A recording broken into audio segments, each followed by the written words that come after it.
શ્રી રામચંદ્ર ભગવાન કી જય। માતાજીના સાનિધ્યમાં ખૂબ ઉત્સાહપૂર્વક આપણે અહીંયા કળશની પૂજન કરી દીધું છે।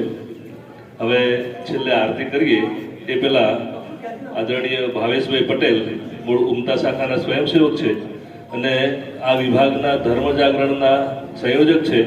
એ આપણને રામ આજે પ્રતિષ્ઠા જો વિષય છે રામ મંદિરની એના વિશે આપણને થોડી વાત કરશે અને થોડું માર્ગદર્શન કરશે। બોલો શ્રી રામચંદ્ર ભગવાન કી એક જયકારો કરાઈશ।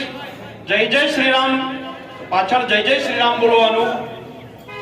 જે વખતે જયકારા વીર બજરંગી કહું ત્યારે બે હાથ ઊંચા કરીને હર હર મહાદેવનો નાદ કરવાનો છે। જય જય શ્રી રામ, જય શ્રી રામ, જય જય શ્રી રામ, જય શ્રી રામ, જય જય શ્રી રામ, જય શ્રી રામ। જયકારા વીર બજરંગી, જયકારા વીર બજરંગી, જયકારા વીર બજરંગી। થોડા વડીલો યુવાનો જે બેઠા ઉભા છીએ પોતાનું સ્થાન જ્યાં કદાચ મળે તો લઈ લઈએ। બોલો શ્રી રામચંદ્ર ભગવાન કી જય।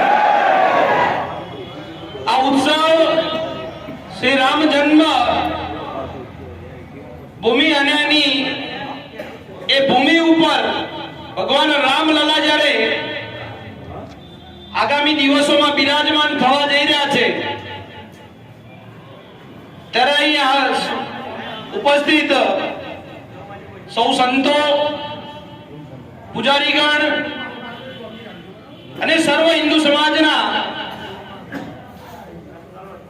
યુવા શક્તિ વડીલો આપ સર્વેનું આ તબક્કે સ્વાગત કરું છું અને આપ સર્વે માટે અભિનંદન પણ વ્યક્ત કરું છું। અને આપણે બધા એવા નસીબદાર લોકો છીએ, યાચી દેહી યાચી દોડા, એટલે આ રાખે અને આજ જન્મમાં ભગવાન રામલલાને પોતાના સ્થાને બિરાજમાન થતા જોવાના છીએ। નાનકડો અવસર નથી। 550 વર્ષ પછી કેટલી યાતનાઓ પછી અને કેટલાય સંઘર્ષો પછી આ સુખની ઘડી આવી છે અને એમાં આ તીર્થ ક્ષેત્રએ જે યોજના બનાવી કે ભગવાન રામ અક્ષત સ્વરૂપે આપણા આંગણે એક એક ગામ, એ ગામના પાદરે, ગામના ફળિયાઓમાં હિન્દુ સમાજનો એક એક બંધુ બાંધવના બારણે એના ઘરમાં સ્વયં રામ આ અક્ષત સ્વરૂપે બિરાજમાન થવાના છે। એના સૌ આપણે બધા સહભાગી છીએ। બહુ વિષય લાંબો નથી લેવાનો। ભૂતકાળમાં કેટલીય પેઢીઓ અને કેટલાય લોકો એના માટે સંઘર્ષ કર્યા છે। એક મારા ઉપરની પેઢી મેં કદાચ નથી જોઈ, મેં તો ખાલી સાંભળ્યું છે, પરંતુ એમાંના અહીંયા કેટલાક કાર સેવકો પણ હશે જેને આના પ્રત્યક્ષ દર્શન, આ સંઘર્ષના પ્રત્યક્ષ દર્શન પણ કર્યા છે। કેટલાય બંધુ બાંધવો હુતાત્મા થયા છે ત્યારે જ એના ઘડી આવી છે। આપણા ભાગે સંઘર્ષ કરવાનો વખત નથી આવ્યો, પરંતુ આપણા ભાગે એની ઉજવણી કરવાની આવી છે। તો ઉજવણી પણ ભવ્યથી ભવ્ય હોવી જોઈએ। જેવો સંઘર્ષ રહ્યો અને જેવો સંઘર્ષ ભવ્યથી ભવ્ય કર્યો એનાથી ભવ્ય ઉજવણી થવી જોઈએ। જે દિવસે અયોધ્યા રામ મંદિરનો ચુકાદો આવવાનો હતો ત્યારે સંપૂર્ણ હિન્દુ સમાજને આહવાન કરવામાં આવ્યું કે ઉજવણી નહીં કરવી, ઉજવણી કરવાનો સમય આવશે ત્યારે એની ભવ્યથી ભવ્ય ઉજવણી કરશું। ફરીથી આહવાન થયું આ ઉજવણીના પ્રસંગે કે એક એક હિન્દુના દ્વારે પહોંચવાનું છે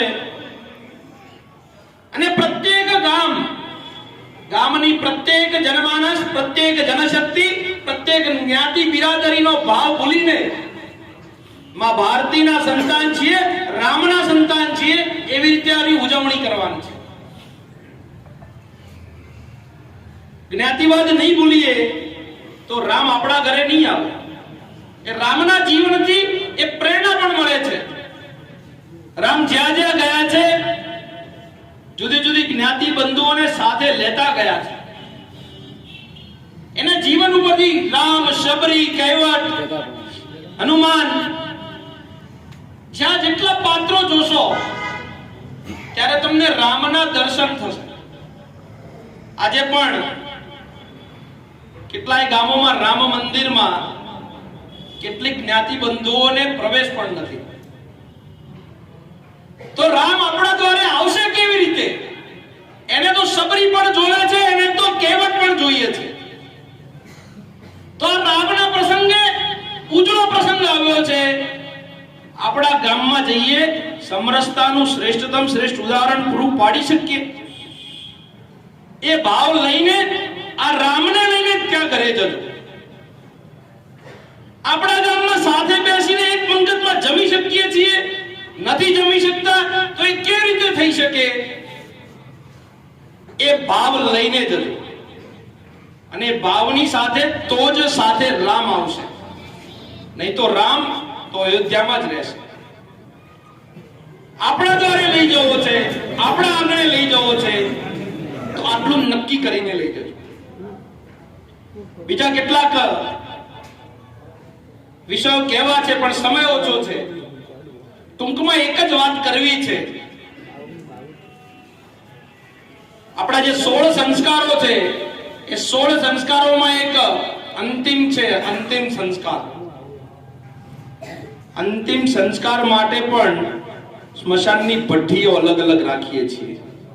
આ જ્ઞાતિનું સ્મશાન, આ જ્ઞાતિનું સ્મશાન.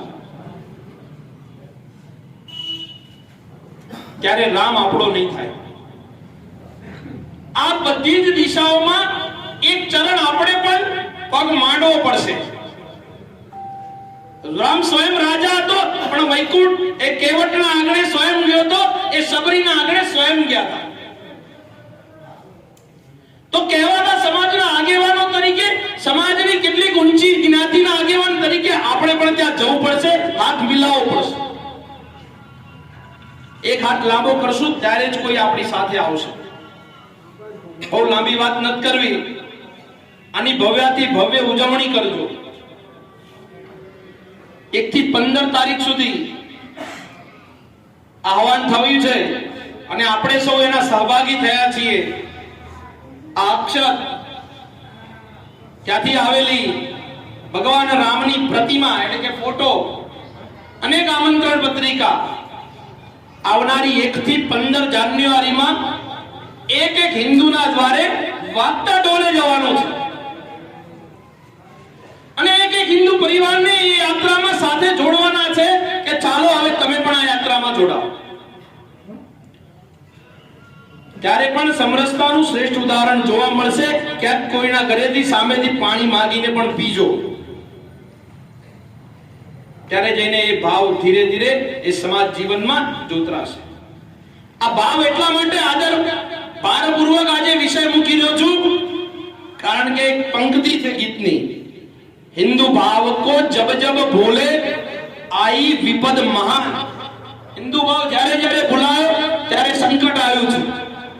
हिंदू भाव को जब जब भूले आई विपद महान, भाई छूटे धरती खोई मिटे धर्म संस्थान. धर्म संस्थानो पण नाश पाम्या छे, धरती पण खोई छे અને ભાઈ ભાઈથી વિખૂટો પણ પડ્યો છે. આ શ્રેષ્ઠ સમાજનું રામ રાજ્યની કલ્પના વાળું જે ભારત બનાવવાની દિશામાં જવા માંગીએ છીએ, આ એનું પહેલું ચરણ છે. અને દાયિત્વ આપણા સૌનું છે. તો આની ઉજવણી પણ ધામધૂમથી ઠાઠથી થવી જોઈએ. નાના મોટા કેટલાક 22 તારીખે પ્રતિષ્ઠા છે. પ્રતિષ્ઠામાં રામ જન્મભૂમિ મંદિર ટ્રસ્ટ તરફથી સૂચના પણ છે. આપણે મેચ જોઈએ તો એકલા જોઈએ ને 10 જણા જોઈએ તો એની મજા હોય છે. સવારે 8 થી 12 વાગે પ્રતિષ્ઠા પૂર્ણાહુતિ થવાની છે 22 જાન્યુઆરીએ. તો એ દિવસે શું કાર્યક્રમ કરી શકાય? તો એક હિન્દુ પરિવાર માટે આ દીપાવલીનો ઉત્સવ છે. સવારે પોતાના ઘરે તોરણ બંધાય, સવારે દરેક હિન્દુ પરિવારના આંગણે રંગોળી પુરાય, પ્રત્યેક ગામના બધા જ નાના મોટા માતાઓ બહેનો બાળકો બધા જ સાથે મળીને આ પ્રતિષ્ઠાનો કાર્યક્રમ, કોઈ મોટી એલઈડી કોઈના ઘરેથી ટીવી લાવીને, કોઈ જુદા જુદા ફળિયાઓમાં 3-4 જગ્યાએ મૂકીને આ પ્રકારે સામૂહિક જોઈ શકાય. કોઈ ગામ પોતે પોતાના રામ મંદિરમાં વિજય મંત્ર શ્રી રામ જય રામનો જાપ સવારથી કરી શકે. કોઈ ગામ પોતાના રામ મંદિરમાં, મંદિર ન હોય રામનું તો બીજા કોઈ પણ દેવી દેવતાઓના આરાધ્યમાં, શંકરના મંદિરમાં, કોઈ પણ મંદિરમાં નાનો યજ્ઞ રામના નામે, મારું ગામ અયોધ્યા ધામ, સર્વે ગામ પોતે એક નાનકડી યોજના બનાવી શકે કે મારા ગામમાં એક નાનકડો યજ્ઞ, બપોરે યજ્ઞ પૂર્ણાહુતિ થાય, પ્રસાદી લઈએ. સામૂહિક ગામની જો યોજના બને, કોઈ દાતા ભામાશા મળે, અને હિન્દુ સમાજમાં એક ક્યારે ખૂટતું નથી, તો સૌ ગામ લાડુ બનાવીને જમી શકે. આ પ્રસંગે સાંજે ગામ ભેગું થાય, મહાઆરતી થાય, રાતે ગામના ચોકમાં કોઈ નાનકડો કોઈ કલાકાર બોલાવીને રામના પાત્રો ઉપર, રામના જીવન ઉપર, હનુમાનના પાત્રો ઉપર નાનકડો ડાયરાનો પ્રસંગ થઈ શકે. કોઈ ભજન સત્સંગની સંધ્યા થઈ શકે. આ જુદા જુદા જેટલું યાદ આવે, અત્યારે જે મને નથી યાદ આવતું, તમને યાદ આવતું હોય તો પણ એ કાર્યક્રમ, જે ઉજવણી માટે જે કરવું પડે એ આવનાર 22 તારીખે. પરંતુ આજે કળશ લઈ જવાના છો એ રામના મંદિરમાં, પોતાના ગામના મંદિરમાં 4 દિવસ, 5 દિવસ, 6 દિવસ છે, એને પૂજન માટે મૂકજો. ઘણા ગામો ડીજે લઈને આવ્યા છે, એમને અભિનંદન પાઠવું છું. એ ગામના પાદરેથી એ જ કળશને પ્રત્યેક હિન્દુ સમાજનો વ્યક્તિ એનું સ્વાગત કરે, એનું સન્માન કરે, અને એની શોભાયાત્રા ગામમાં લઈને કોઈ મંદિરમાં એનું સ્થાપન કરજો. અને ગામના બધા જ લોકો, બધી જ્ઞાતિના લોકોને આહવાન કરજો કે કળશનું આવીને આ 5-6 દિવસમાં પૂજન કરી જાય. આટલી વાત આપણા સમક્ષ મૂકવી હતી. બીજા પણ વિષયો જે તમને આવે છે કે ના મારા ગામમાં આવી ઉજવણી કરવી છે, એ જે મનમાં આવે સારી દિશામાં, સારી રીતે એને લઈ જજો. આવો અવસર ફરીથી નથી આવવાનો. આપણા ગામમાં પ્રતિષ્ઠા હોઈએ, કેવો માહોલ હોય છે, ગામ શણગારવું, ગામની સ્વચ્છતા, આ બધું જ આપણે કરી શકીએ. અપદીપો ભવ આપણા જ હાથમાં હોય છે. બધું આપણો દીવો આપણે જ સળગાવવો પડે છે. તો એ કામ આ દિશામાં કરી શકાય. તો આ પ્રસંગને એક જ્ઞાતિ બંધુને સાથે લઈને આની ઉજવણી કરજો. ગામની સમિતિ ન બની હોય તો આના ઠીક રીતે બધા જ્ઞાતિના લોકોને જોડીને આની નાનકડી સમિતિ બનાવીને રાજકારણથી પર રહીને આ ઉત્સવની ઉજવણી કરજો. અને મારું ગામ અયોધ્યા ધામ બેનરો પણ અહીંયાથી આવશે. કોઈ પોતાના ગામમાં કોઈ શુભેચ્છકો પોતાને લગાવવું છે ગામ, તો ગામે ગામ આવા બેનરો પણ લગાવજો. એક અનોખી દિવાળી, અનોખી દીપાવલી આ દેશમાં ઉજવવા જઈ રહી છે, એના આપણે બધા સાક્ષી બનીએ અને ધામધૂમથી આ ઉત્સવની ઉજવણી કરીએ એવું આહવાન કરું છું. આભાર.